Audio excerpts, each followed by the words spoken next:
Bueno,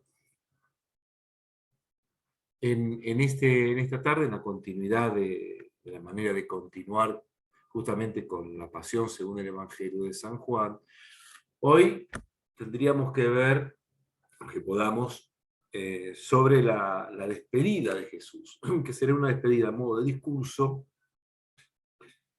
que terminará también en una despedida a modo de oración.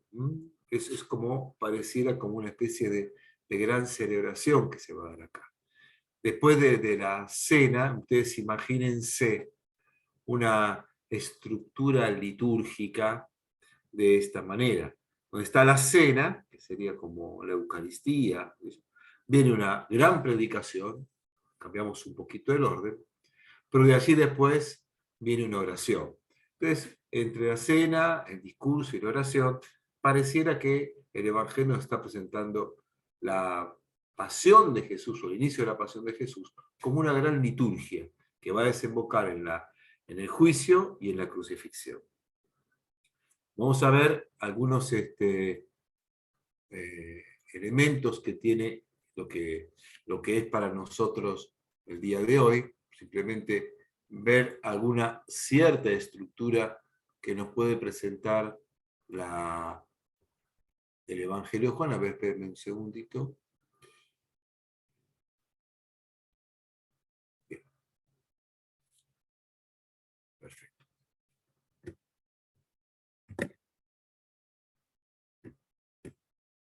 Bueno, vamos a compartir pantalla y vamos a ver cierta estructura, cierta coordinación que puede haber aquí en el Evangelio de San Juan.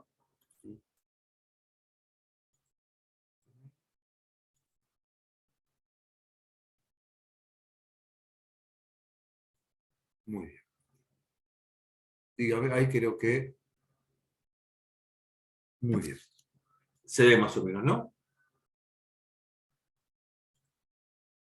Del capítulo 14 al capítulo 17 se desarrolla una despedida y oración de Jesús al Padre. Esto es el centro de toda esta unidad grande. Algunos elementos literarios para seguir la lectura del Evangelio de Juan, podemos ver eso. Si ustedes tienen ahí la mano, se pueden ayudar con esto.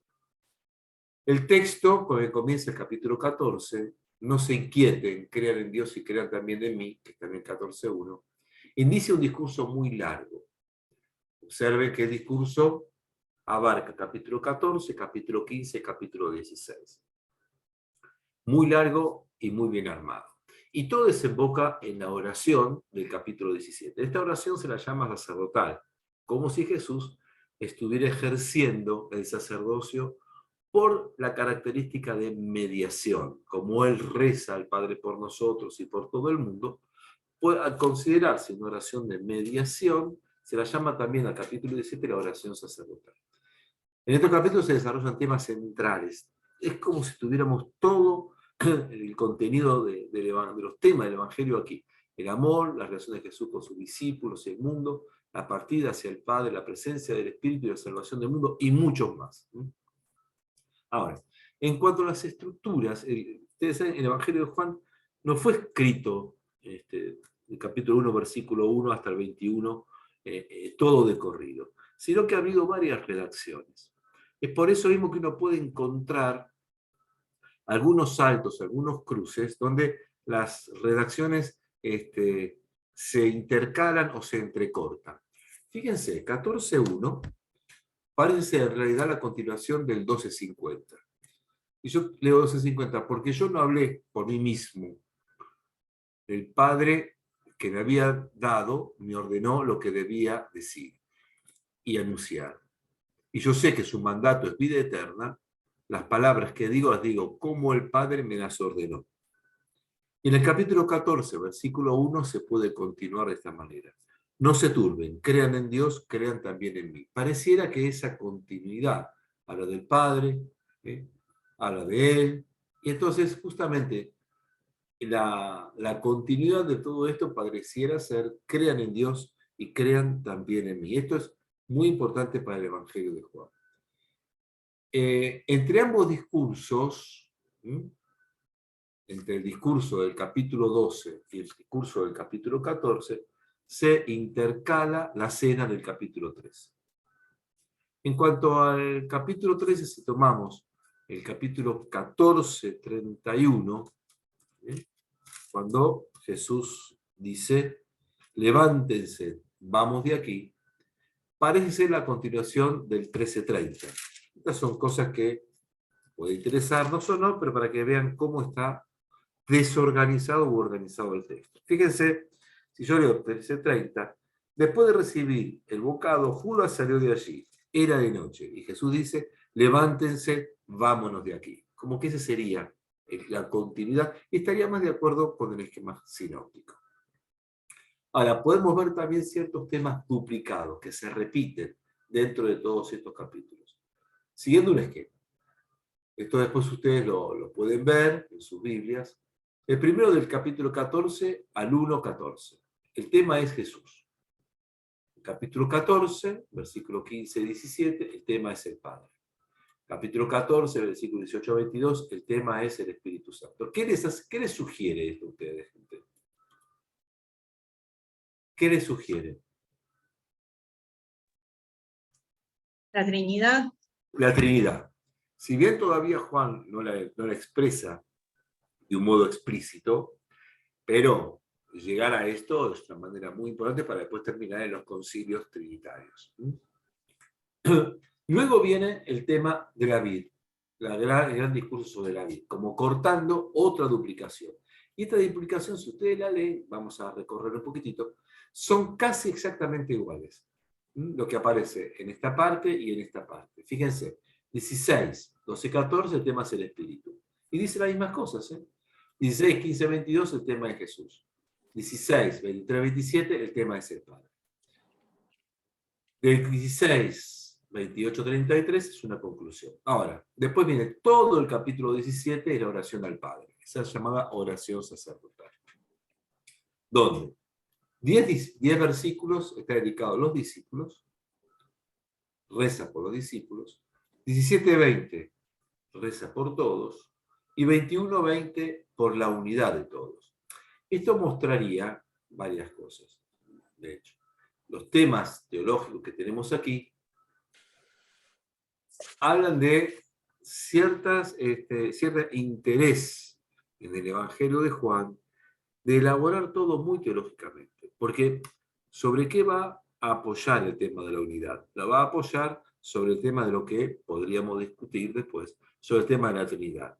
Así como el Padre y yo somos uno, ustedes sean uno. O sea, ¿de dónde surge la unidad, de la necesidad de la unidad de los discípulos? De la unidad que hay entre el Padre y Jesús, y también el Espíritu. O sea, que la unidad no es un invento simplemente humano, sino que la unidad es una procedencia de la imagen de la Trinidad.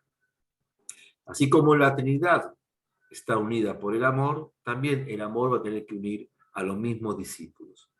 Bien, todas estas cosas eran que están ocurriendo en estos versículos 14, 15, 16 y 17 y muchísimos más. Si les parece, podemos ir comentando un poquitito lo que pasa aquí entre los 14, 15, 16 y 17.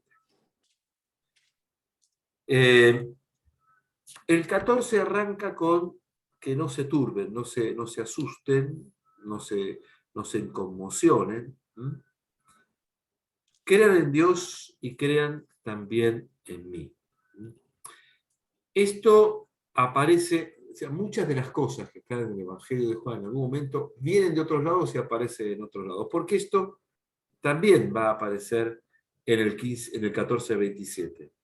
Les dejo la paz, les doy mi paz, pero no como la da el mundo. No se turben ni tengan miedo.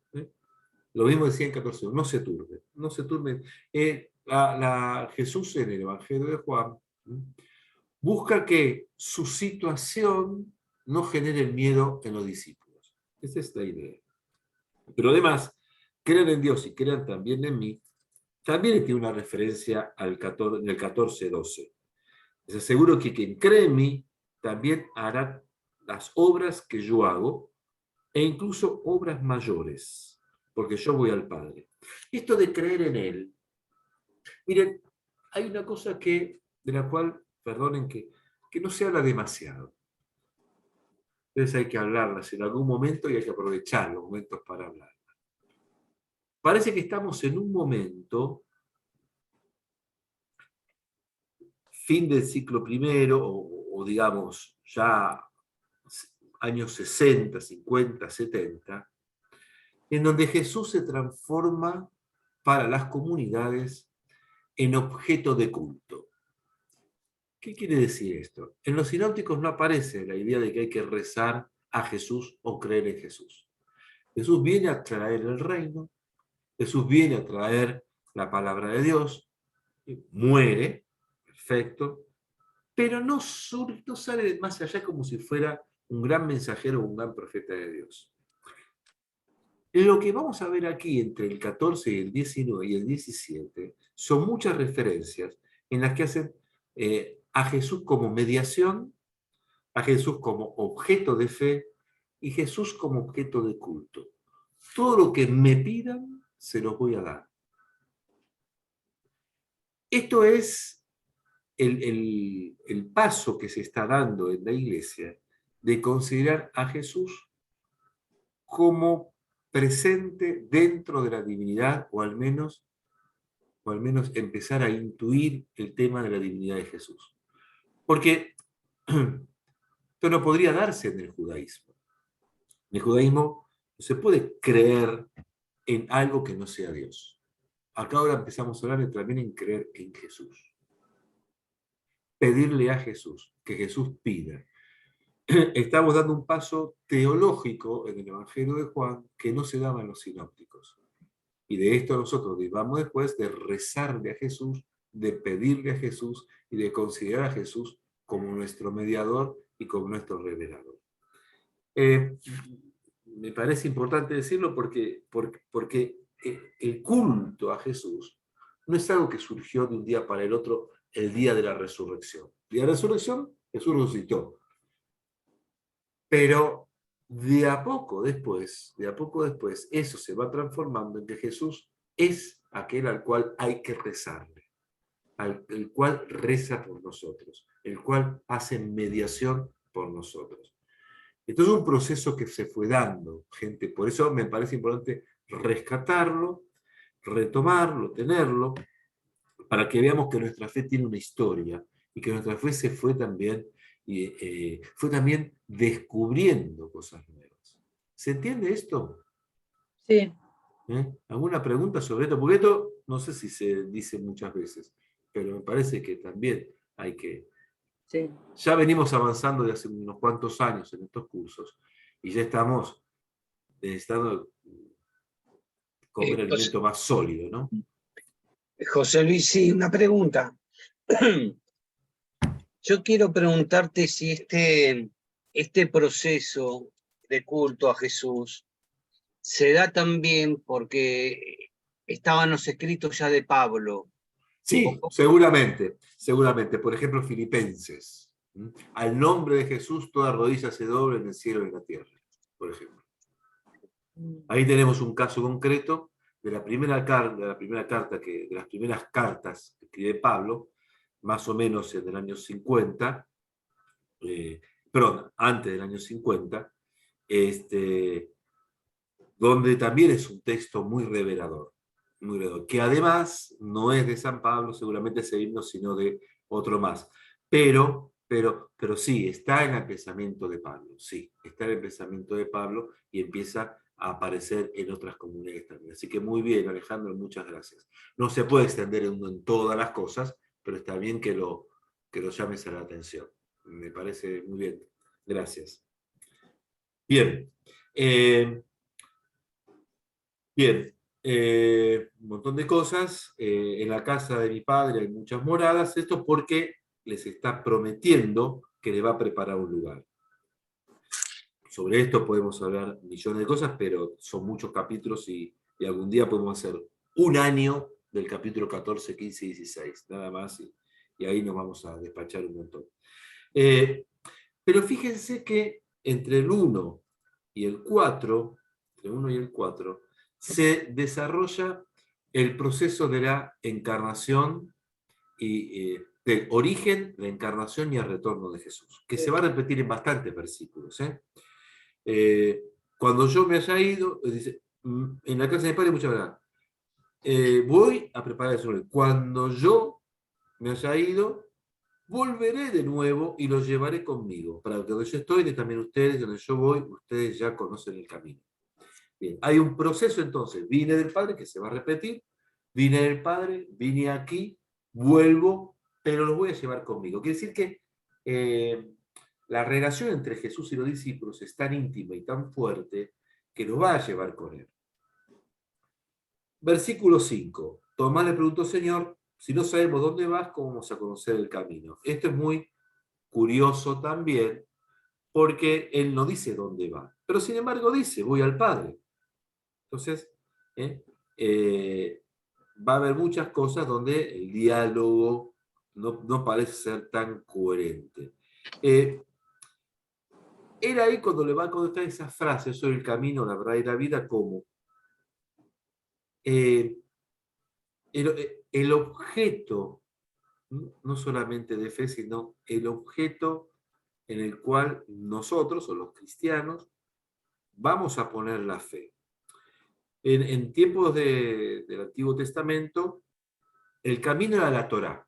De hecho, la Torá, el nombre de Torá, no es necesariamente ley, sino camino. Porque ese es lo que nos enseña la Torá. Pues es el camino. Dios es la verdad, según la Torá, y Jesús ahora se los atribuye a él. Al punto también que se atribuye la vida. Esto también sería una referencia importante a cierta concepción de la Trinidad. Si me han conocido a mí, conocerán también a mi Padre. Ya desde ahora lo conocen y lo han visto. Ahora, Felipe va a hablar del Padre, pero antes, fíjense las cosas muy curiosas que en el Evangelio, igual que son como para que nos den una sonrisa de ver cómo se está, no digo contradiciendo, pero cómo tuvo varias descripciones. Tomás le preguntó, Señor, si no sabemos dónde vas, ¿cómo vamos a conocer el camino? Capítulo 13, versículo 26. Simón Pedro le preguntó, Señor, ¿a dónde vas? A donde yo voy, tú no puedes seguirme ahora, me seguirás más tarde. La pregunta de Pedro, ¿a dónde vas? Parece referenciarse también ahora, no sabemos dónde vas. Seguid revelándolo. Y en el 16:5,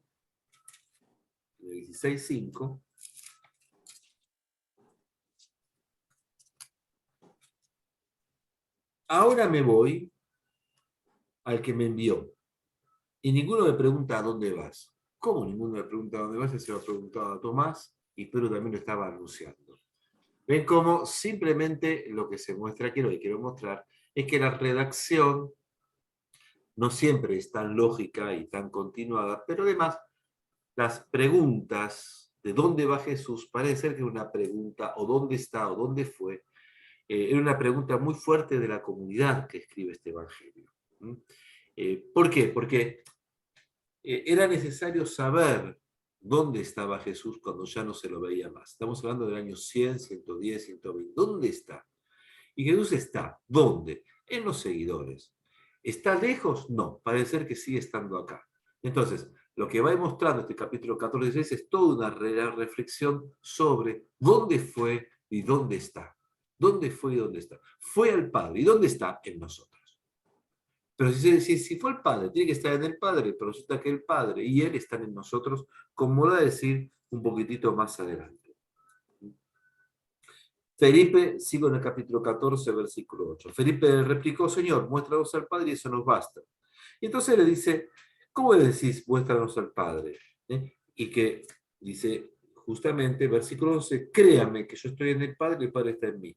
El que me ve a mí, ve al Padre. Hay una unidad tan grande que plantea Jesús aquí, algo que era imposible de entender en el judaísmo, muy imposible también en el mundo pagano, en los mundos gnósticos o en los mundos griegos, esta unidad entre la divinidad y la humanidad. La divinidad de Dios y la humanidad de Jesús. Jesús ya está en el Padre, porque este es el presente, yo estoy en el Padre. El presente de Jesús es una presencia de Él en el Padre. Y nuevamente le aseguro que quien cree en mí hará también las obras que yo hago e incluso obras mayores. ¿Qué significará obras mayores? La continuidad de la iglesia. Cuando Jesús en el capítulo 21 dice, Él va a estar cuando yo vuelva, que es el discípulo amado, la continuidad de la iglesia va a generar una continuidad de las obras. Por esa continuidad se transforma en obras más grandes. Y yo haré todo lo que pidan en mi nombre para que el Padre sea glorificado del Hijo. Si ustedes piden algo en mi nombre, yo lo hago. Lo que decía antes, estamos frente al culto a Jesús. Es el culto a Jesús. Algo que no estaba presente hasta este momento de una manera tan fuerte y tan directa. Vamos enganchando más o menos. ¿Quieren alguna pregunta? ¿Algo más? Sé que suena algo raro a veces y difícil, pero entre el versículo 15 y 16 empieza a hablarse de el Padre, perdón, del Paráclito en relación con el Padre. Ahora, fíjense, el Padre lo envió a Jesús. Eso había dicho en el capítulo 14. El Padre lo envió a Jesús. Pero en el versículo 16, el Padre va a dar otro Paráclito. Y ya vamos a saber más adelante que ese Paráclito será el Espíritu Santo, como dice el versículo 26. Pero el Paráclito, el Espíritu Santo, a quien el Padre enviará en mi nombre, les enseñará todo y les recordará todo lo que yo les he dicho. ¿Qué significa otro Paráclito? La palabra Paráclito en griego significa el que habla al lado del otro o en lugar del otro. La traducción más común para nosotros sería un abogado, el que habla en lugar del otro, el que lo interpreta, ¿no? El que, digamos, a veces lo defiende, el que está allí. En la primera carta de Juan también aparece el Paráclito. Ahora, ¿por qué habla de otro Paráclito? Porque el primer Paráclito, según el Evangelio de Juan, es Jesús. Jesús habla en lugar de nosotros, reza por nosotros, está al lado nuestro. Y el otro Paráclito, el que va a estar ahora al lado nuestro, es el Espíritu cuando el Jesús ya no esté más. Entonces, lo que se está armando es esta opción del Padre para no quedarnos huérfanos. Que de hecho me lo va a decir Jesús, yo no los dejaré huérfanos, no los dejaré solos, sino que se fue Jesús, ¿quedamos solos? No, está el otro Paráclito. El otro Paráclito es el que va a acompañar, a hablar por nosotros, a hablar con nosotros, a defendernos y a estar presente. Pero además agrega algo en el versículo 26. Él les enseñará todo y les recordará todo lo que yo les he dicho. Este Paráclito es revelador también. Así como Jesús habló de parte del Padre, ahora el Paráclito va a ejercer una función de maestro para enseñarnos. En el Evangelio de Juan hay algo que es muy importante también, que dice aquí, Él le va a enseñar todo. No se necesitaría otra enseñanza de parte de nadie que no sea de Jesús y del Paráclito. La comunidad de Juan no aceptaba demasiados maestros. Prefería que sea el Espíritu el que le vaya enseñando. Porque los maestros podrían confundir, podrían enseñar para sus propios medios, para sus propios fines, para su propia ambición. En cambio, el Paráclito y Jesús enseñan para la libertad, enseñan para el crecimiento, enseñan para la salvación. Entonces, lo que está queriendo decir Juan, que hay que liberarse de aquellos que se dicen maestros para crecer con la enseñanza de Jesús y con la enseñanza del Espíritu. En el versículo 16, si me aman, cumplirán mis mandamientos. Hay una relación directa entre los mandamientos y el amor. Y yo rogaré al Padre y dará otro paráclito para que esté siempre con ustedes. Es el Espíritu de la verdad a quien el mundo no puede recibir porque no lo ve ni lo conoce. Ustedes en cambio lo conocen porque Él permanece con vosotros y estará en ustedes. Este Espíritu ya está en los discípulos. Fíjense que para Juan, Pentecostés, tener Espíritu, no se da a los 50 días después de Pascua como en Hechos de los Apóstoles, un relato que veremos en el curso sobre Hechos a partir del mes de abril. Sino que creer en Dios es creer en Jesús y es tener ya también el Espíritu. Creer en Dios es creer en Jesús y tener ya el Espíritu. Eso habla, y lo va a desarrollar un poquitito más adelante, es para el cristiano, según el Evangelio de Juan, ya participar de la Trinidad, sin necesidad de estar en el cielo. Porque ya el cielo, lo que llamamos cielo, lo que llamamos vida eterna, lo que llamamos bienaventuranza, ya está aquí. Ya está. Aunque Cristo no hubiera resucitado, ya está el Espíritu Santo, según el texto. Este es el modo que tiene Juan de hablar. Es cierto que lo que está diciendo el Evangelio de Juan para su comunidad en el año 120 es decir, gente, ustedes no están viendo a Jesús. Es cierto, no lo están viendo. Entonces, si no lo están viendo, ¿qué hacemos? Si no lo estamos viendo, ahora lo que tenemos que saber es que sí tenemos al Espíritu Santo entre nosotros. Si tenemos al Espíritu Santo entre nosotros, ya no tenemos necesidad de otra enseñanza porque estamos creciendo desde ese lado. Juan está haciendo una avanzada impresionante para un encuentro con Dios sin Jesús, o con Jesús sin que lo veamos, o con el Espíritu, aunque al Espíritu no lo veamos. Detrás de esto siempre está el Padre. Siempre está el Padre. En el versículo 18, en el versículo 17, Él permanece con ustedes y estará con ustedes, en ustedes. Esto de permanecer tiene que ver en una relación directa con el cumplimiento de los mandamientos. No se permanece si no hay un cumplimiento de los mandamientos. Esto después va a estar en el capítulo 15. Fíjense, en el capítulo 15, versículo 4. Permanezcan en mí como yo permanezco en ustedes. Así como la rama no puede permanecer, permanezcan en la vid, así tampoco ustedes si no permanecen en mí. El que permanece en mí y yo en él, ese dará mucho fruto. El que no permanece en mí, será echado fuera. Ahora, ¿cómo se permanece? Se permanece, el versículo 9, en el 15:9, como el Padre me amó, también yo he amado a ustedes. Permanezcan en mi amor. Se permanece en él cuando se permanece en el amor. Y sigo, si cumplen mis mandamientos, permanecerán en mi amor. Así como yo cumplo los mandamientos de mi Padre y permanezco en su amor. Pero volvemos al capítulo 14, versículo 17. Ustedes, en cambio, lo conocen porque Él permanece con ustedes y estará en ustedes. En definitiva, ¿en quién permanezco? ¿En el Espíritu o en Cristo? Para el Evangelio de Juan en los dos, porque no habría una diferencia en la divinidad, aunque hay una diferencia entre el Espíritu y Jesús. Ahora, lo que hay aquí es, se permanece en el amor en tanto en cuanto hay un cumplimiento, una praxis. Se permanece en él en tanto y en cuanto hay una praxis, una práctica del amor. O sea, si el amor no va a las obras, no hay permanencia.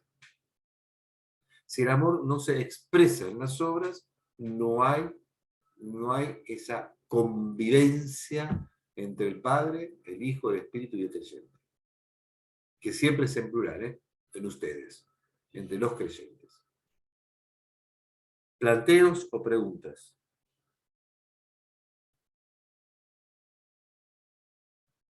A ver, planteos o preguntas. Tenemos tiempo.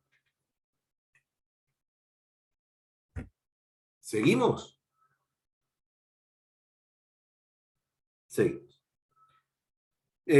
no lo dejaré huérfano. Fíjense que Jesús, cuando dice no lo dejaré, uno queda huérfano del Padre. Entonces Jesús acá pareciera que se está poniendo en el lugar del Padre. Jesús aparece como si fuera nuestro Padre también. O sea, no les voy a dejar la sensación de orfandad. ¿Por qué? Porque voy a regresar. O sea, que mientras tanto, va a haber una sensación de un sentimiento de ausencia, hasta que yo regrese. Esta situación es provisoria, de algún modo, porque va a haber un regreso. Dentro de poco el mundo ya no me verá, pero ustedes sí me verán, porque yo vivo y también ustedes vivirán. Aquel día comprenderán que yo estoy en el Padre y ustedes están en mí y yo en ustedes. Fíjense, el Padre está en mí, ustedes en el Padre, yo en ustedes, yo en el Padre. Pareciera que no se puede separar esta unidad. Una unidad que comenzó cuando Jesús vino, enviado por el Padre, cuando Jesús expresó el amor, cuando los discípulos creen y se aman entre ellos. Yo esto lo voy a tener que repetir desde diferentes ángulos, porque siempre es la misma tesis en el Evangelio de Juan. Esa es la tesis de Juan. Y el que me ama será amado por mi Padre, y yo lo amaré y manifestaré a él. Fíjense, el que me ama será amado por mi Padre, porque hay una correlación. No es que porque me ama va a ser amado, sino el que me ama será amado. No porque me ama el Padre lo va a amar, sino el que me ama porque hay una corriente de amor, una dinámica del amor y un crecimiento del amor. Es como se dice, uno se planta frente a Dios y lo que siente es una corriente de amor entre el Padre, el Hijo y el Espíritu, junto con toda la comunidad cristiana. Judas, no el Iscariote, preguntó: Señor, ¿por qué te vas a manifestar solo a nosotros y no al mundo? Jesús le contestó: si alguien me ama, cumplirá mis palabras, y el Padre lo amará. Parece que no le responde. ¿Por qué te vas a manifestar a nosotros y no al mundo? Uno hubiera esperado, bueno, porque ustedes los quiere usted, porque se le ocurrió, porque pintó, porque así se dio. No sé, la verdad que todavía no lo pensé, pero no. La respuesta es: si alguien me ama, cumplirá mis palabras y el Padre lo amará, y vendremos a él y pondremos nuestra morada en él. Entonces, esa es la manifestación, llamada una teofanía. Esa es la manifestación. En tanto y en cuanto se lo ama, se manifiesta. Cuando uno lo ama a Jesús, Jesús se manifiesta. Y acá aparece la palabra esta. Fíjense, lo amará, vendremos a él y pondremos nuestra morada en él. ¿Quiénes son nosotros? El Padre y yo. El Padre y yo ponen nuestra morada. Y aquí esta frase es impresionante en todo el Evangelio de Juan. Recuerden el capítulo 1, versículo 14.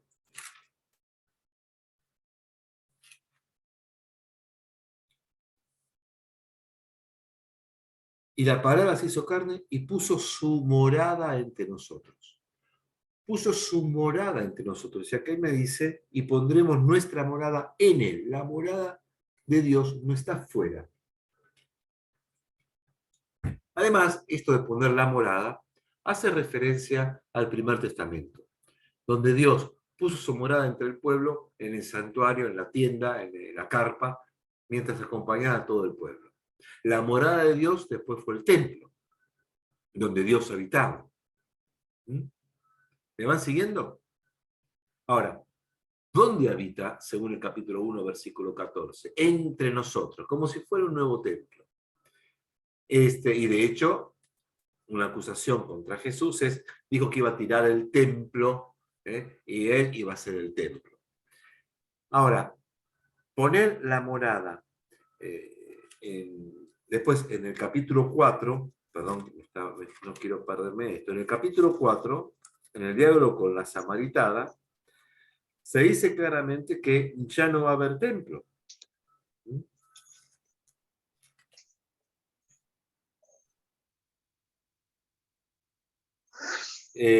Capítulo 4, 21. Créeme, mujer, que llega la hora llega la hora, otra vez el tema de la hora, recuérdenlo, en que ni en este monte ni en Jerusalén adoraron al Padre. Ustedes adorarán a lo que no conocen, nosotros adoramos lo que conocemos, porque la salvación viene de los judíos. Pero llega la hora, y ya está aquí, en que los verdaderos adoradores adorarán al Padre en espíritu y en verdad. Esos son los adoradores que el Padre desea. Dios es espíritu y por eso sus adoradores deberán adorarlo en espíritu y en verdad. ¿Qué significa en espíritu y en verdad? Con todo esto que aparece aquí en el capítulo 14. Esta morada de Dios, primero está entre nosotros, en el segundo versículo 14, está en Jesús, ¿eh? Está en nosotros. Quiere decir que según el capítulo 14, pondremos nuestra morada en él. El santuario ya no es más el lugar de piedra, sino que es la persona. Ya no es necesario un santuario, porque el santuario somos nosotros. Para Alejandro, esto también lo toma San Pablo. Después. San Pablo también habla de esto. Esto también es un avance enorme, porque entonces estamos pensando en que no necesitamos el templo, porque nosotros somos el templo, según el Evangelio de Juan. Después habrá un montón de otras, digamos, interpretaciones y trabajos y reflexiones y teologías sobre la necesidad de que tenemos nosotros de un templo para poder visibilizar simbólicamente algún lugar donde estar y que sea un lugar reconocible. Es otra cosa y está bien. Ahora, si ese templo físico... Metafóricamente del buey. ¿Cómo? No, ¿Cómo? no. Perdón, no escuché. No, nada. Ah, entonces si nos silenciamos, va a ser mejor. Si nos silenciamos, va a ser mejor. Bien. Entonces ya no es necesario ese templo porque nosotros lo somos. Y el templo físico, con todo lo que eso significa, no podría nunca reemplazar, sustituir u ocultar lo que es la vida del creyente como templo, el sujeto como templo. Bien, hasta acá, ¿alguna otra pregunta? Estamos en el versículo 14, en el capítulo 14. ¿Algo para que vamos bien? Bueno, ya habíamos explicado algo del versículo 25 y 26. Fíjense, el 26, capítulo 14, 26, el Paráclito del Espíritu Santo, el Padre enviará en mi nombre y les enseñará todo. Eso también está en el 16, 20, como si fuera una copia. No, perdón. 16, 12. Tengo muchas cosas que decirles, pero ahora no pueden comprenderlas. Pero cuando venga Él, el Espíritu de la verdad, les enseñará toda la verdad. Porque no hablará de su propia cuenta, sino que hablará de lo que oiga y les anunciará lo que va a suceder. Así como Jesús habló de lo que le escuchó al Padre, eso está puesto en el Evangelio de Juan, también el Espíritu habla de lo que le escucha a Dios. Entonces nosotros recibimos una revelación que proviene del Padre, pero mediatizada por el Hijo y mediatizada por el Espíritu. Y el Espíritu como continuidad del Hijo. Mientras que el Hijo no está, también está el Espíritu. En el versículo 27 empieza una despedida, es decir, todo es una despedida. Pero el 17 ya, versículo 17, 27 aparece una despedida ya más, hablado de mayor tristeza. Le dejo la paz, le doy mi paz, no como la da el mundo. Esto aparecerá después en el capítulo 20, cuando Jesús, resucitado, sopla sobre ellos y le dice, reciban la paz. La paz esté con ustedes. No se turben ni tengan miedo, como había dicho en el 14. Ya hicieron lo que les dije, me voy, pero regresaré con ustedes. Si me aman, se alegrarían de que vuelva al Padre, porque el Padre es más grande que yo. Les he dicho ahora esto antes de que suceda para que crean cuando va a suceder. Ya no hablaré mucho con ustedes porque viene el príncipe de este mundo y aunque él no tiene poder sobre mí, el mundo tiene que saber que yo amo al Padre y que hago siempre lo que el Padre me encomendó. Todo esto, según plantea Jesús, este es el momento en donde se está dando la lucha, de algún modo, entre las tinieblas y la luz. Entre Jesús y el príncipe de las tinieblas. Como vemos aquí, Jesús dice de que él, el príncipe de las tinieblas, no tiene poder sobre él, pero sin embargo está. Sabe que lo va a vencer, pero nos dice a nosotros, no tengan miedo, tengan paz, porque voy a volver. Con lo cual está diciendo, a ver, ustedes están teniendo una situación de turbulencia, pero tenemos el triunfo garantizado. Quédense tranquilos. Insisto, todo esto es una gran elaboración de la comunidad de Juan para aquellos cristianos que, digamos, están en una situación de orfandad, en una situación de muchas preguntas. Vamos a ver después de qué son esas preguntas o cuáles podrían llegar a ser. ¿De dónde está Jesús? ¿Por qué se fue? ¿Por qué no está? ¿Quién nos enseña? Quiero decir, hay una situación de desconcierto. De desconcierto.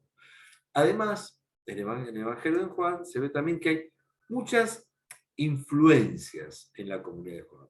El Juan está convocando a muchos discípulos que provienen de diferentes lugares, de los paganos, de los judíos, de los samaritanos, griegos, gnósticos, la filosofía también, un montón de gente, bautistas también seguramente, que provienen de Juan el Bautista. Entonces, es una comunidad muy diversa. Entonces, cada una tendría sus propias preguntas. Entonces, tienen que hacer un cierto camino de aprendizaje en una comunidad diversa que quiere unirse pero que le cuesta, porque cada una tendría una respuesta diferente frente a estas preguntas. Todos podrían preguntarse lo mismo. Todos podrían preguntarse lo mismo.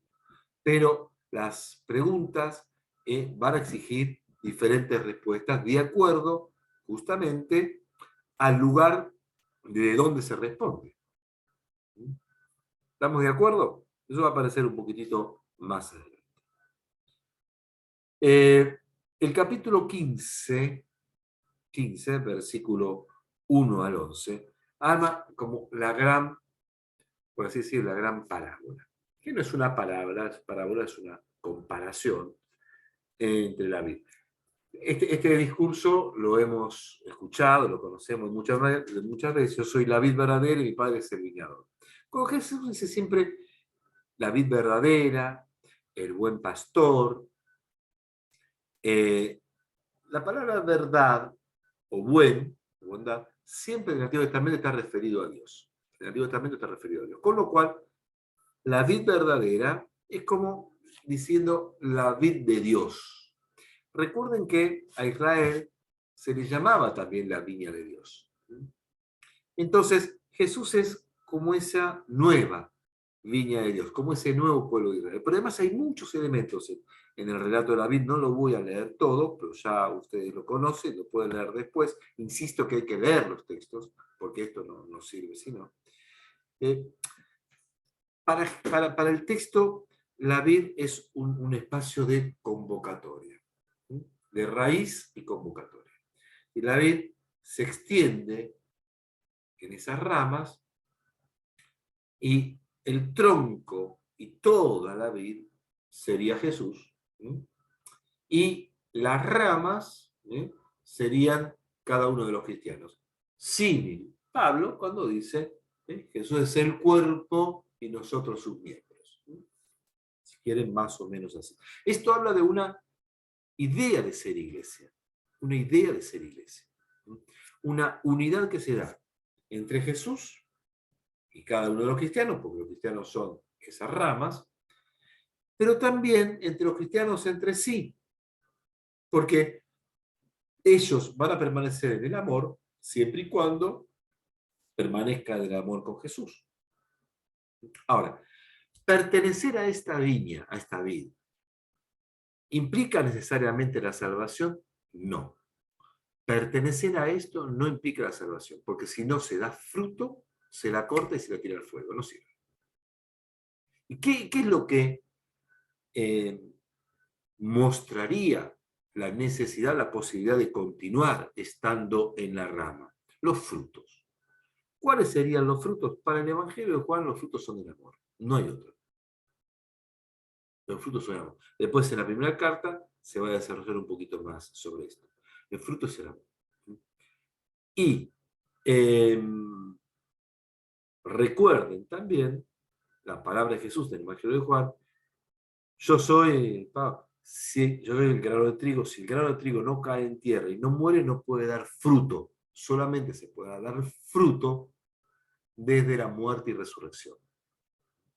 Desde la muerte y la nueva vida. Acá entonces otra vez aparece la unidad entre la Pascua del cristiano con la Pascua de Jesús. Yo sé que esto es mucha información, es mucha cosa, pero es una maravilla lo que está haciendo el Evangelio de Juan para poder hablar de lo que es para nosotros una idea de ser iglesia.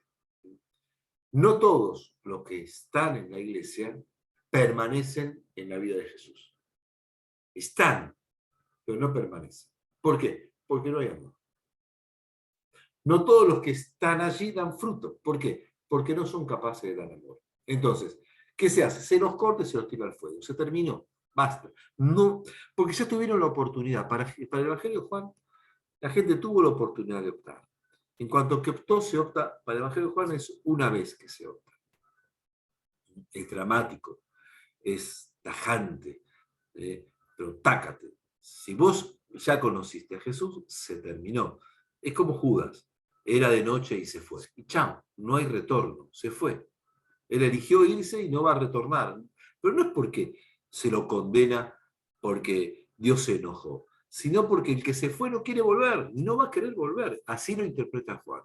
No va a querer volver. Se va. El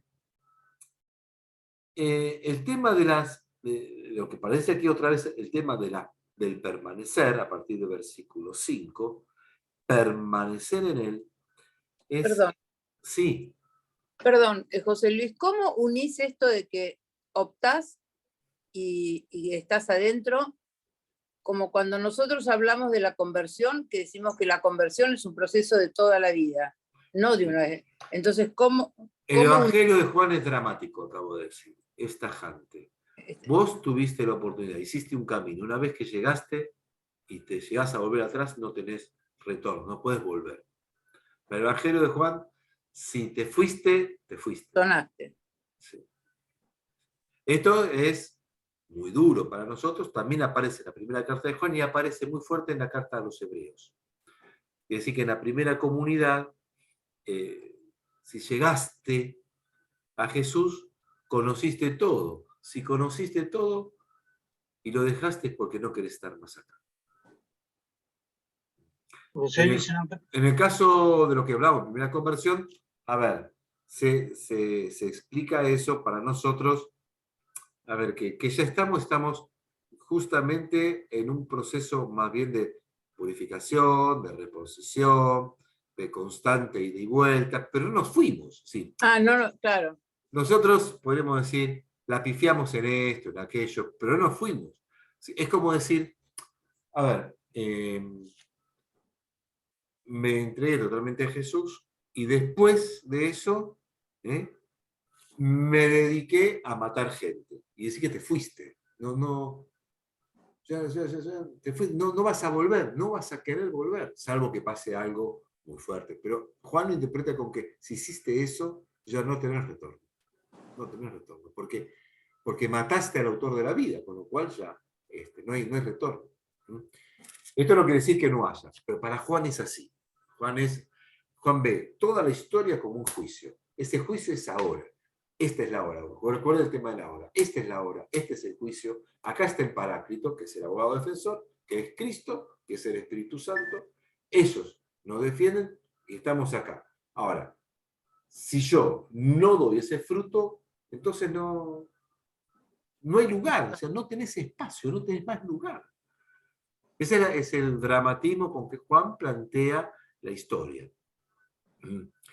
Es cierto, Gracias. por suerte tenemos otros evangelios, por suerte tenemos toda una historia de la teología de la iglesia, tenemos toda una historia de la vida penitencial, toda una historia de la vida del arrepentimiento, un montón de cosas que entonces a nosotros nos dan un aire como para poder retornar permanentemente. Pero en parte es algo así. Juan tiene la experiencia de que si vos hiciste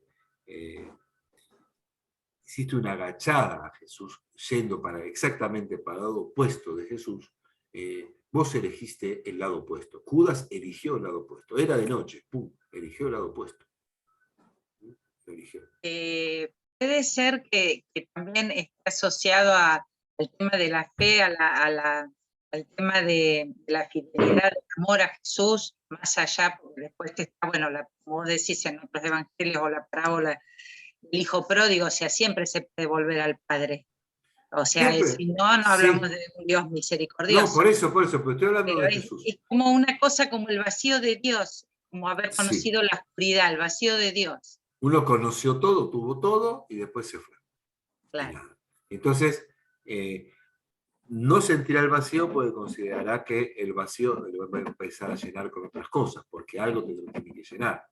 Será la maldad, será la envidia, será la ambición, será el materialismo, será lo que sea en contra de Dios, pero con algo lo va a tener que llenar y justamente no va a poder llenar con nada porque nuestro deseo siempre es infinito, tanto hacia Dios como hacia el mal. O sea, cuando estamos con Dios, verdaderamente queremos más a Dios porque el deseo es infinito, queremos más, más y más. Y cuando estamos en el mal, queremos más mal.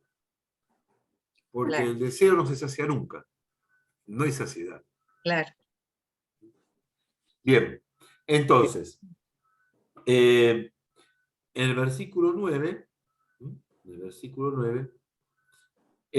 como el Padre me amó, también yo los he amado a ustedes, permanezcan en mi amor. Ya lo habéis dicho en el capítulo 13, habiendo llegado amado a los suyos, los amó hasta el extremo. Yo los amé hasta lo máximo. Hay una relación entre cumplimiento de mandamientos y amor.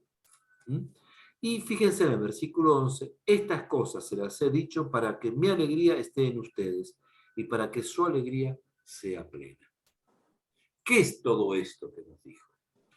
Nos quedamos por ahora simplemente con el capítulo 15, porque parece ser el capítulo 15 con una especie de unidad fuerte. ¿Cuál sería la alegría de Jesús? Que ahora la comparte, sería el fruto del amor. En tanto y en cuanto la vida del cristiano fructifique en amor, eso va a generar alegría en Jesús y alegría plena en los discípulos. Es interesante esto que también Jesús es capaz de manifestar su propia alegría. Es importante. Versículo 12. Nuevamente nos volvemos con el tema de amarse los unos a los otros, pero ahora volvemos, como yo los he amado. Esto, entonces, aparece como un agregado. Volvemos. Versículo 9, como el Padre me amó, también yo los amé. Como el Padre me amó, yo los amé. Y ustedes ámense como yo los amé. Volvemos. Como el Padre me amó, yo los amé. Ustedes ámense como yo los amé.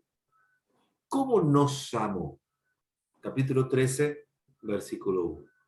Habiendo amado a los suyos que estaban en el mundo, los amó hasta el extremo. ¿Qué es hasta el extremo? Es dar la vida. Entonces, amar como yo los amé es entregar la vida desde el amor. No retasear. Nadie tiene un amor más grande que el que da la vida por sus amigos.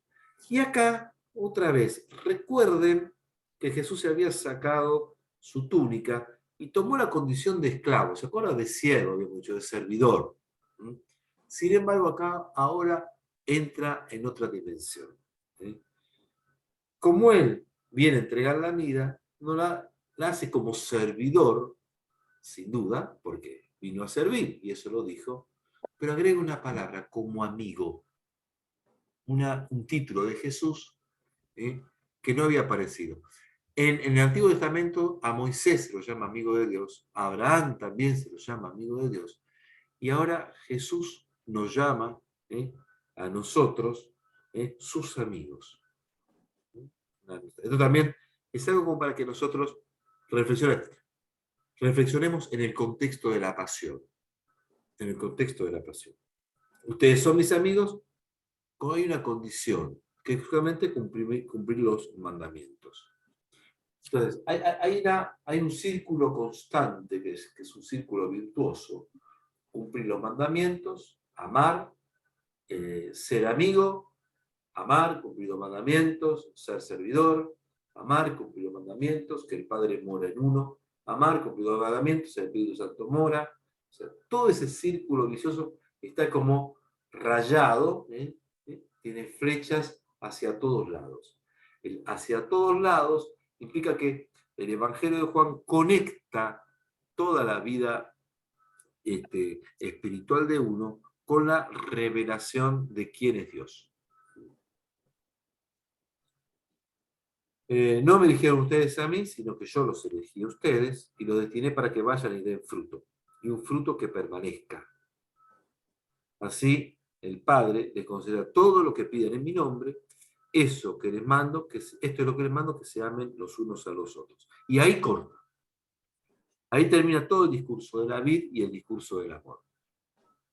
Pero no corta el tema. Observen que habla del fruto, otra vez, como había hablado en el versículo 5, un fruto que permanece. Y el fruto, los frutos que tenemos nosotros en nuestra vida se destruyen permanentemente. Sin embargo, el fruto del amor es lo único que permanece. ¿Sí? Hay una permanencia constante de todo eso. Ahora, eso es la iglesia para el Evangelio de Juan. Es más, en el capítulo 15 aparece la vid, el fruto de la vid, pero el producto de la vid es el vino, por eso se habla de la alegría, pero algunos no dejan de ver aquí, si en el capítulo 6 Jesús dice, yo soy el pan de vida, el que come mi carne y mi sangre tiene vida en mí, etc. Y ahora dice, yo soy la vid, permanezcan en mí y van a permanecer en la vida. Algunos ven esto también una referencia a la Eucaristía. El pan y la vid. El pan y el vino. En el medio la última cena, en el contexto este. Pero también la iglesia. Y la iglesia no se construye sin la Eucaristía.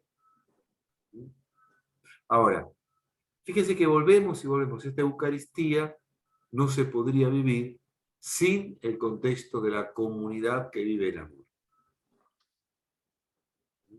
Entonces, cada vez que leamos estos capítulos 14 a 17, lo que leemos es un compendio de toda la teología del Evangelio de Juan que es imposible de desarrollar en 1 hora y media, pero es toda la teología del Evangelio de Juan pareciera que se concentra acá. Sacramentos, iglesia, salvación, retorno al Padre, escatología, Trinidad, Pentecostés, amor, vida eterna, ¡pum! Léanlo y empiecen a marcar todo lo que aparece allí. Yo lo que hago es marcar justamente los elementos. Ahora, estuvimos hablando del amor, de la permanencia, de permanecer, de la vida. Todo bárbaro, mi alegría sea completa, todo bárbaro. Estamos navegando perfecto en una experiencia mística impresionante. Nos agarramos así de Jesús que nos está llevando. Y de pronto en el versículo 18, si el mundo los odia, sepa que también me odió a mí. Páfate, me bajó a la realidad, porque muchachos, la vida no es esa. Bajemos un poco, porque lo que es concreto en este mundo, que el odio hacia ustedes va a estar porque lo estuvo conmigo. Entonces, todo esto se incluye amor y odio, otras de las oposiciones que veíamos en el Evangelio de Juan. Entonces, bajen un poquitito de las moradas, que les hablaba, bajen un poquito de las moradas y vean la realidad. ¿La realidad está buena? No, la verdad es que no está nada buena. Porque está todo lindo, hermoso, mi alegría va a ser plena, pero mientras tanto lo que me espera ahora es la cruz. Y a eso es lo que nos enfrentamos. Si ustedes fueran del mundo, el mundo los amaría como algo propio, el mundo como algo malo. Aquí utiliza Juan, el mundo como algo malo. Para Juan hay una oposición. A veces el mundo es lo malo y a veces el mundo es simplemente lo creado. Pero en algunos casos el mundo es lo malo como oposición al Padre, como oposición a la gloria. Entonces, el mundo viene a salvar al mundo, a salvar lo malo. Ustedes no son del mundo, no quiere decir que seamos de otro planeta. Simplemente que por estar con Jesús estamos en la gloria de Dios. Yo los elegí de entre los que son del mundo. Yo los elegí, los saqué. Recuerden que había dicho, ustedes no me eligieron, que yo los elegí. Yo los elegí. Siempre Jesús es el que domina toda la situación. Nadie se puede sentirse arrogante, decir, yo elegí a Jesús, yo elijo al Señor, el Señor me salva porque yo lo elegí, hoy pongo ante el Señor mi vida. No. Vos no elegiste a nadie. Él te eligió. A lo sumo aceptaste. A lo sumo respondiste. Según el Evangelio de Juan, a lo sumo respondiste, a lo sumo aceptaste, a lo sumo seguiste. Pero vos no elegiste. Lo cual da un dominio de Jesús sobre los demás y lo cual da también un reconocimiento de que Jesús está detrás de uno. Bien, vamos a ir avanzando porque nos queda media hora. Entonces, eso es lo que van a tener que enfrentar, es el odio que tiene el mundo. Versículo 26, versículo 25, así se cumple la palabra que está escrita en la ley de ustedes, me odiaron sin motivo. Cuando venga el Paráclito, a quien yo les enviaré desde mi Padre, el Espíritu de la verdad que procede del Padre, les dará testimonio de mí, y también ustedes darán testimonio porque los ha estado conmigo desde el principio. Y entonces viene la respuesta del mundo. ¿Qué va a pasar? Van a ser expulsados de la sinagoga, les van a dar muerte pensando que hacen una buena obra, los maltratarán. ¿Por qué? Porque no conocían al Padre ni a mí. Les he dicho esto para que cuando llegue esa hora recuerden que yo se lo había advertido. Como diciendo, ahora no te pongas a llorar, porque yo ya te lo dije lo que te iba a pasar. Ahora no te pongas a lamentarte, ¿por qué, Señor, me viene esto que me hace sufrir? Yo ya te lo dije. Claro, vos te llamé, vos quisiste venir, te advertí que no le ibas a pasar bien, que te iban a maltratar, así que ahora no me vengas con lloriqueos, porque yo ya te lo dije. Ya está. A ver, ¿qué querías? ¿Una vida de privilegios por seguirme? ¿Una vida de estar por encima de todos por seguirme? Es exactamente al revés. Ahora me voy y nadie me pregunta dónde vas, dice el texto. Seguimos en el capítulo 16. Ya habíamos visto esto, que en realidad es algo que está en contra de que Tomás le había preguntado dónde vas. Pero, porque les dije esto, ya se llenaba de tristeza. Sin embargo, les digo la verdad, les conviene que yo me vaya, porque si no me voy, el Paráclito no vendrá a ustedes. Parece ser que el Paráclito va a tener una función muy fuerte, muy importante, muy trascendente. Es el que nos va a terminar de enseñar lo que Jesús empezó. ¿Cuándo va a terminar de enseñar el Paráclito? Nunca. Porque nunca se va a ir. Jesús sí se fue, aunque vive como resucitado, pero el Paráclito es la presencia del Espíritu en la iglesia, con lo cual esta presencia del Espíritu en la iglesia es constante, es reveladora, es dinámica y siempre va a estar en una función de enseñanza. Con lo cual está diciendo, la comunidad siempre tiene que estar en una función de aprendiz. Cualquiera que en la iglesia se llame maestro, está mal. Porque el maestro es uno solo, como dice el mismo Jesús. Por eso en la iglesia de Juan parece que había un serio conflicto de comunidad, donde algunos querían ejercer una autoridad y otros no la dejaban, y había un problema. Eso generaba también problemas en la unidad. ¿Quién quería ser el más importante?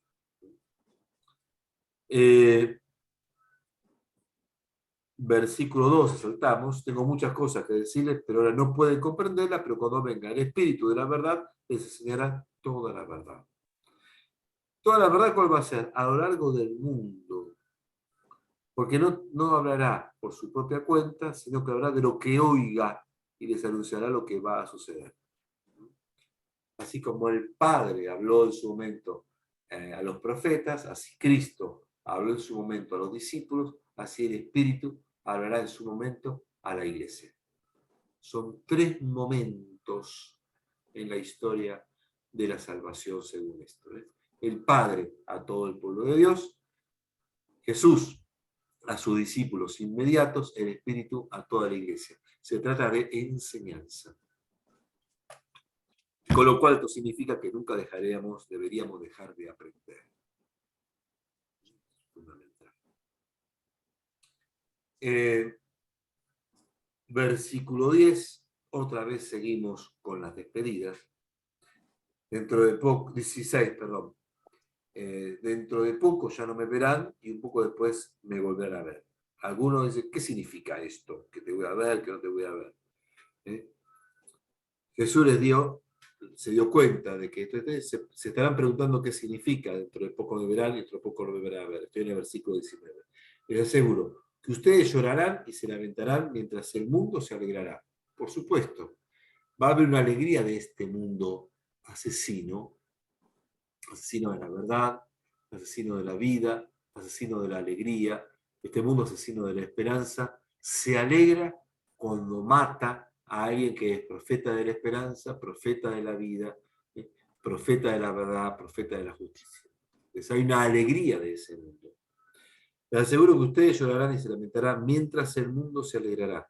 Después en el Apocalipsis, cuando viene se da vuelta la tortilla en el Apocalipsis, los santos se alegrarán cuando quedan aniquilados y vencidos los príncipes de este mundo. Entonces ahí el mundo, su tristeza se convertirá en alegría. Ustedes estarán tristes, sin embargo, la tristeza se va a convertir en alegría. Va a venir la Pascua. Y fíjense el texto. Una mujer, cuando va a la luz, siente tristeza, porque le ha llegado su hora. Observen otra vez la palabra hora. La hora es un nacimiento. Pero cuando nace el niño, y ya no recuerda su angustia por la alegría que siente al traer un hombre al mundo. Esta es una especie de parábola de comparación en esto. Están tristes, van a tener alegría. ¿Por qué? Porque van a atravesar esa hora. Así como la madre tiene un dolor, una tristeza, viene la hora y va a venir la alegría. Esto guarden en la memoria, cuando veamos el capítulo 19. El capítulo 19, que es justamente el momento de la muerte de Jesús. Cuando venga ese capítulo 19, la muerte de Jesús, recuérdenmelo ustedes mismos, porque esto habla de un nacimiento, y en la cruz va a nacer un nuevo discípulo. Ahí tienes a tu madre, ahí tienes a tu hijo. Una mujer cuando tiene tristeza, cuando va a dar a luz a un hijo. Hijo, ahí tienes a tu madre. Ahí, en esa tristeza, María engendra al discípulo, que no tiene nombre, porque son todos. No tiene nombre el discípulo, no son todos, porque son todos. Entonces, esta parábola apunta a esa muerte del niño Jesús. Así, también ustedes ahora están tristes, pero yo volveré a verlos. Entonces está hablando de la resurrección nuevamente, la resurrección presente, y se alegrarán con una alegría que nadie les podrá arrebatar. Porque entonces la muerte de Jesús no va a ser una muerte definitiva. Simplemente Él va al Padre y va a volver. De hecho, lo cumplió en el capítulo 20-21, donde donde él vuelve y la alegría de los discípulos es inmensa. Y se alegrarán con una alegría que nadie les podrá arrebatar. En aquel día no le preguntarán nada. Les aseguro que si piden algo al Padre en mi nombre, se los concederá. Otra vez, pedir en nombre de Jesús. Otra vez Jesús como objeto de culto. Objeto de culto. Pidan y recibirán para que su alegría sea plena. Y fíjense, antes había dicho, capítulo 15 y 16, estas cosas he dicho para que mi alegría esté en ustedes y para que su alegría sea plena. Otra vez, la alegría tiene que ser plena. Fíjense la locura de lo que está haciendo el Evangelio de Juan. Este capítulo 14, 15, 16 que estamos viendo, esta gran...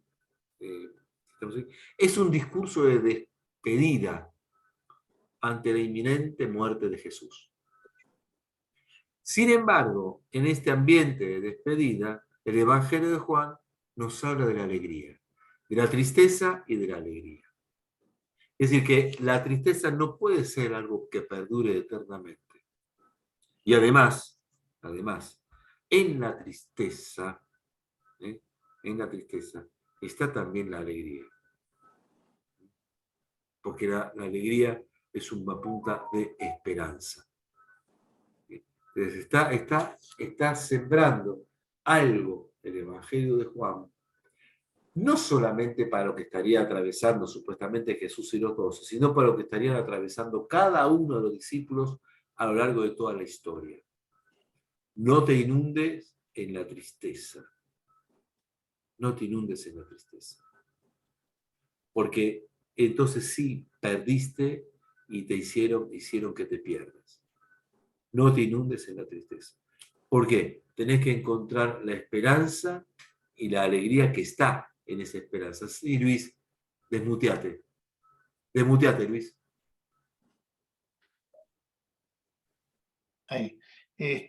Yo pensaba cuando estabas explicando lo de los frutos, hace un ratito atrás, si esos frutos no se tendrían que relacionar, ahora que le estás hablando también con la alegría, con los frutos del Espíritu Santo que se encuentra en la carta de los Gálatas.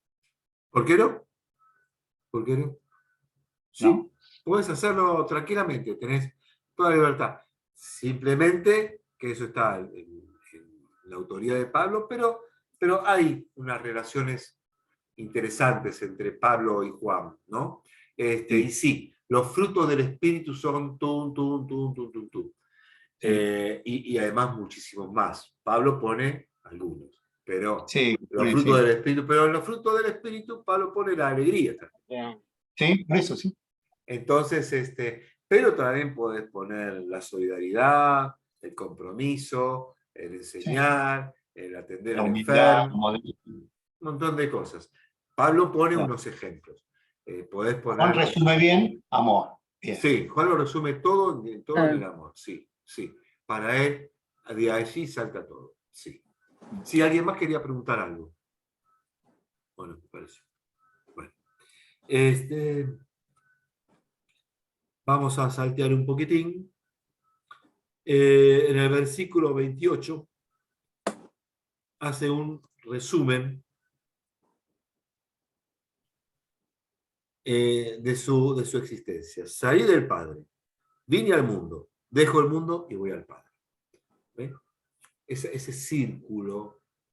Salí del mundo, vine al mundo, salgo del mundo y vuelvo al Padre. ¿Qué pasó en este mundo? Reveló al Padre y murió por amor. Eso es lo que pasó en el mundo. Reveló al Padre y murió por amor. Que son las dos partes en las cuales se distribuye el Evangelio de Juan. El libro de los signos y el libro de la pasión, muerte y resurrección. La máxima revelación. Bien. Del capítulo 17 quiero que terminemos aquí, que es la oración de Jesús, que se la llama, decíamos, oración sacerdotal, porque Jesús interviene como mediador. Así habló Jesús. Y terminó. Así habló Jesús. Luego, así habló Jesús es lo que corresponde a todo lo que vino diciendo hasta ahora. Pese a lo que tenemos en el 17.1, en realidad, así habló Jesús, debería corresponder a un versículo 34 o a la continuación, al final del versículo 33. ¿Me explico? Y así habló Jesús es para lo anterior. Porque en el capítulo 17 arranca, luego, ahí viene el corte. Luego levantó los ojos al cielo y dijo, hay varios momentos en que Jesús levanta los ojos al cielo. De hecho, levanta los ojos al cielo antes de multiplicar los panes. Es un modo de mostrar su conexión y comunión con el Padre. Y justamente aparece, Padre, ha llegado la hora. Esto después ustedes lo hacen, por favor, tranquilos en sus casas. Entre el capítulo 17, que es turno de oración al Padre, hay, o parece ser que hay, una desarrollo teológico del Padre Nuestro.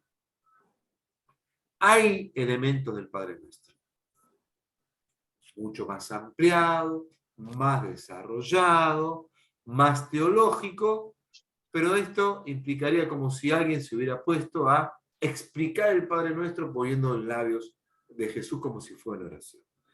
Padre, ha llegado la hora, glorifica a tu Hijo.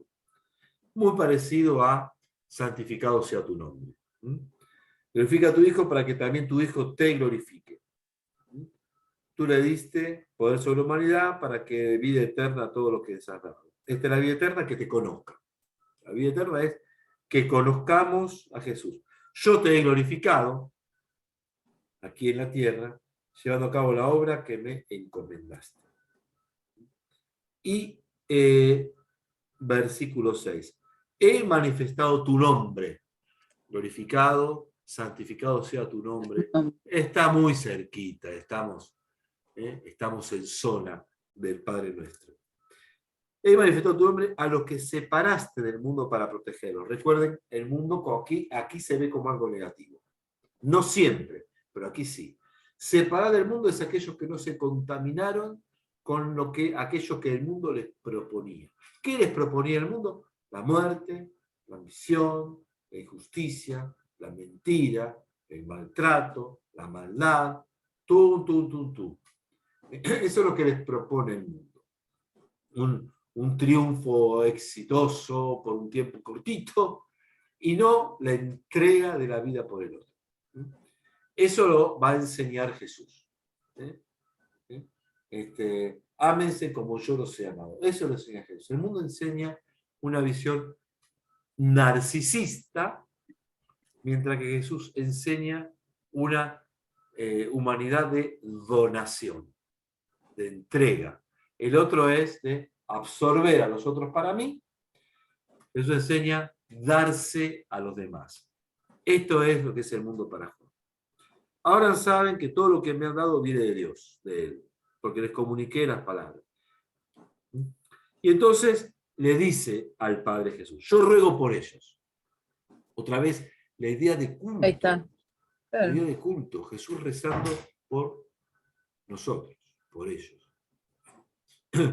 Por eso uno puede considerar a Jesús como intercesor. Esto está apareciendo ahora. En los sinópticos esto no aparece. Esto es un avance importantísimo en la teología.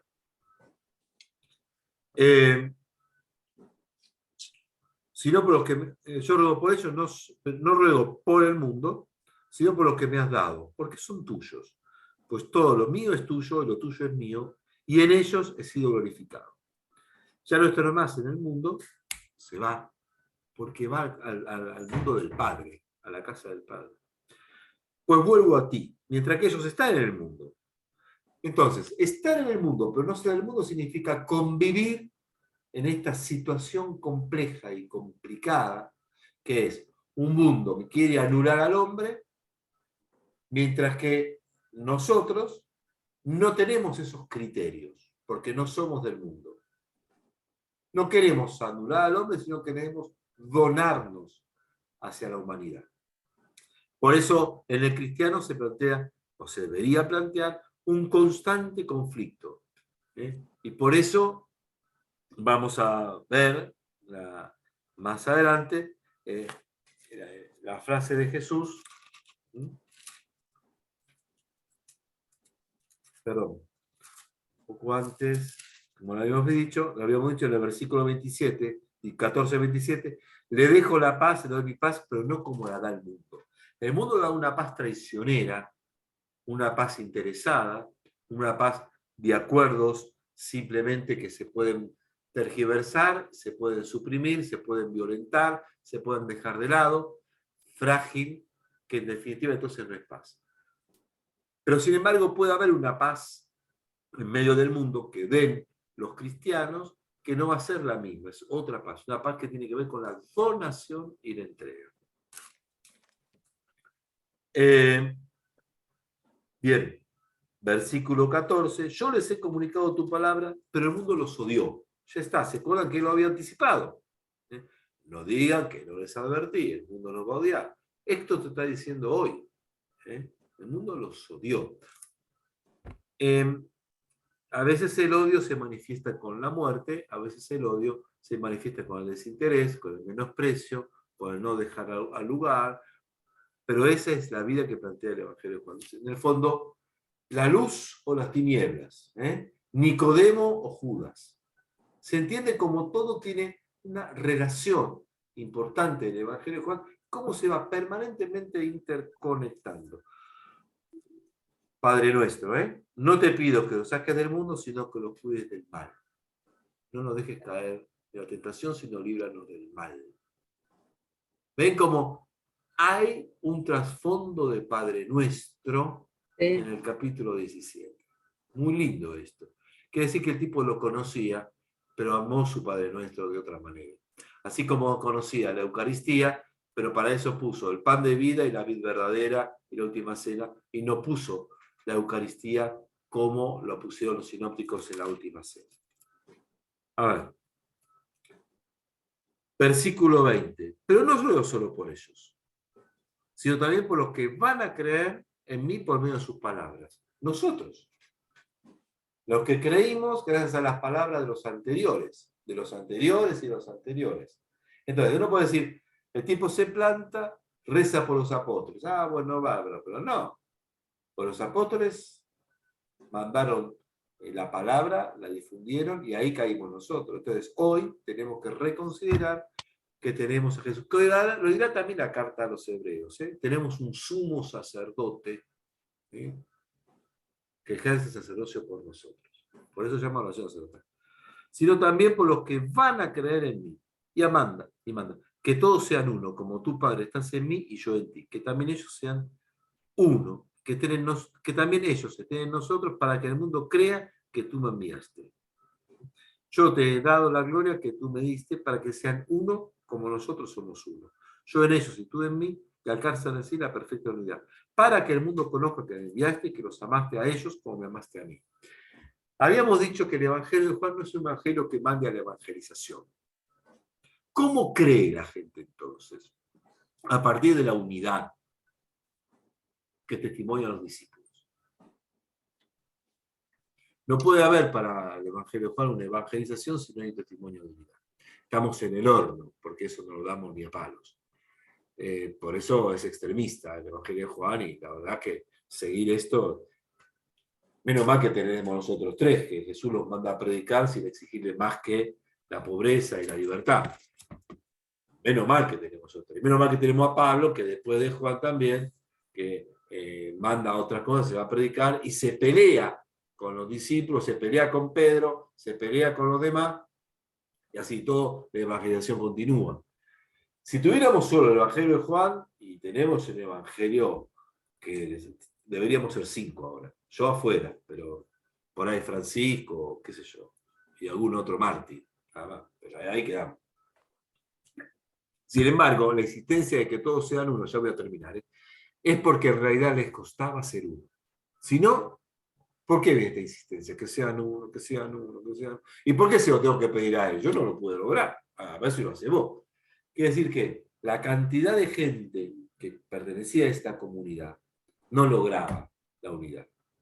No lograba. a pesar de que Jesús está insistiendo, había judíos, había griegos, había paganos, había samaritanos, había bautistas, había de todo. Probablemente esenios también. Todos aquellos grupos que estando sueltos se peleaban, ahora están en una mesa. No me vas a decir que nos besamos todo de nuevo. Empezamos de cero, más o menos. Había conflictos serios, muy serios, y los habría grandes. Por eso, el último pedido que hace Jesús aquí es el pedido de unidad. A ver, ustedes están acá, ustedes están haciendo algo, creen algo. Yo después les voy a mandar algunos trabajos sobre estos. Un PowerPoint sobre el tema de la unidad de la comunidad de Juan, y también algo sobre el tema del Espíritu Santo en el Evangelio de Juan, como también complementen un poquitito como solemos hacer, que por ahí les puede servir. Cierra el Evangelio, la oración. Padre, otra vez, quiero que los que me diste estén también conmigo. Recuerden que esto lo hiciste, Jesús. Yo ya los llevaré, hay muchas moradas, quiero que estén conmigo. Entonces, termina la existencia nuestra, termina en la comunión con Jesús y con el Padre. Versículo 26, yo les he dado a conocer tu nombre y se los seguiré dando a conocer. Va a continuar la tarea de enseñanza de Jesús, para que el amor con que me amaste esté en ellos y también yo esté en ellos. Algo que se viene repitiendo. Capítulo 14, 15, 16, 17, son unos capítulos que hablan justamente de todo el contenido teológico de Juan. Todo el contenido teológico de Juan. Yo les insisto, pueden verlo, deberían volver a leerlo y volver a sentarse a ver qué pasa con todo esto. Tranquilo, para ver la importancia que tiene aquí el tema del amor, los frutos, el espíritu, la continuidad, etcétera, etcétera.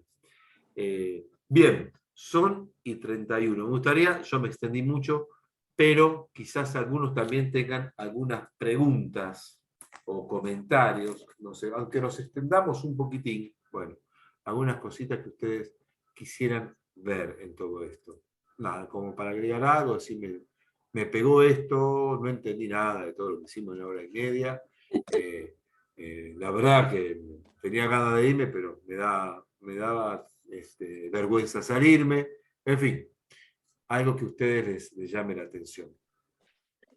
Sí, yo quiero preguntarte, José Sí. Luis, te estaba escuchando cuando hablabas de que en algunos aspectos este Evangelio de Juan es tajante, ¿no? Sí, sí, sí. Y no sé si lo vinculé bien o mal, por eso pregunto, pero se me vino a la cabeza, ¿había atrás de esto también una necesidad de diferenciarse del judaísmo o de diferenciarse de los judaizantes, esos personajes que por ahí Sí, vemos? sí. Es como si le dijera, bueno, a ver, si hiciste la opción, no mires para atrás. Que lo dicen también los evangelios, el que puso la mano en el arado y mira para atrás no es digno de mí. Eso está en los sinópticos. Acá diciendo, bueno, vos hiciste el paso, si volvés a sacrificar a los ídolos, si volvés detrás a los bautismos de Juan, si volvés, entonces está mal. Entonces, esto vos lo decidiste, si lo decidiste es una decisión para siempre. Muy exigente, porque además es curioso, parecería ser que, pero él siente la exigencia de mantener una comunidad que se diferencie, que se distinga y que tenga una identidad. Viniendo desde varios lugares, desde varias culturas, él quiere formar una nueva identidad de alguna manera. Entonces me parece a mí que sí, que yo creo que sí, que tenés razón, Alejandro. Gracias. Sí. Bueno, los maté. Mucho dato, pero es así. Realmente muy, muy hermoso, Sí. muy profundo, muy para releer, muy para Sí, yo quisiera eso, que sea para la releer. esencia de todo. Acá está la esencia, la esencia. No, con esto solo este Una evangelio preguntita, tenemos para... Liz. Perdón. Sí. ¿Quién? Te quería hacer una preguntita. Alicia, sí. Alicia, sí. No, en realidad, quien hablaría para los gentiles o que se diferenciaría de los otros, ¿no sería San Pablo? ¿Pablo? Sí, también, ¿eh? O También. porque También, Juan habla también. para los, bueno, está bien, también hay griegos, pero no es que en realidad habla para los judíos también. No, Juan habla para su comunidad. Y en su comunidad hay gente que viene de todos lados. Y Claro. uno podría ser, yo después les voy a pasar algunas, con el tema de la unidad, un PowerPoint sobre eso. Juan habla para todas las culturas que se convocaron aquí. Y Juan en un momento fue considerado por la misma comunidad primitivas una especie de secta. El Evangelio de Juan no fue aceptado inmediatamente por toda la comunidad. Fue un evangelio que se dudaba a ver qué pasa, porque es tan exigente, porque es tan duro, porque qué sé yo, porque el padre, porque un montón de cosas, fue bastante retaseado. El mismo Juan es una comunidad que casi como que se cierra en Éfeso, y no parece que le guste mucho el contacto con las otras comunidades, al punto de que no está muy de acuerdo con las comunidades que provienen de Pedro.